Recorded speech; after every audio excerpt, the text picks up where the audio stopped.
praktično je 12 držav prisotnih in sami ste videli že v toku današnje aktivnosti, da je ta koordinacija, predvsem delo na tleh tih fantov, kateri usmerjajo in navajajo ogenj, precej komplicirano je in zapleteno in zaradi tega je potrebno dobro sodelovanje, poznavanje samih postopkov in pa vsega, da se dejansko to lahko spelje tako, kot se mora speljati. Na tej lokaciji v Gotenici smo preverjali, kako bo JTAC oziroma usmerjevalec združenih ognjev reagiral v objektih z enoto vojaške specialne policije, ko pri zajetju oziroma uničenju nekega posebnega high valuable nasprotnika, se pravi pomembneža v teh objektih. Imel je zelo velike probleme s tem, da je to zadevo delal iz objektov, imel je slabšo zvezo in prišlo je tudi do streljanja med samo vajo. In to je tisto, kar daje dodaten naboj k temu urjenju, da pridemo, da prisilimo JTAC oziroma usmerjevalca v tako pozicijo, da mu ni lahko, da ni to zunaj nekje na lepem, ampak da je to noter v hiši, da se strelja okrog njega, da je dim okrog njega in da ga pripravimo na najslabšo in na najhujšo možnost, ki se mu lahko zgodi pri tem, da podpira nekega poveljnika na tle. Oni so imeli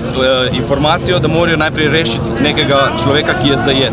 Potem so dobili informacijo, da ta človek ni več priden, ampak da je prestopil na drugo stran in naloga se jim je spremenila v zajetje ali odstranitev posameznika. V prvi hiši, ker so mislili, da je tam ga ni bilo, premaknili so se naprej, ampak med prvo in drugo hišo so naleteli na odpor nasprotnika, sovražnika, mogli so ga uničiti z letalsko podporo in potem so prišli v drugo hišo, v drugi hiši so pa na njega naleteli, ga uspešno zajeli in živega odpeljali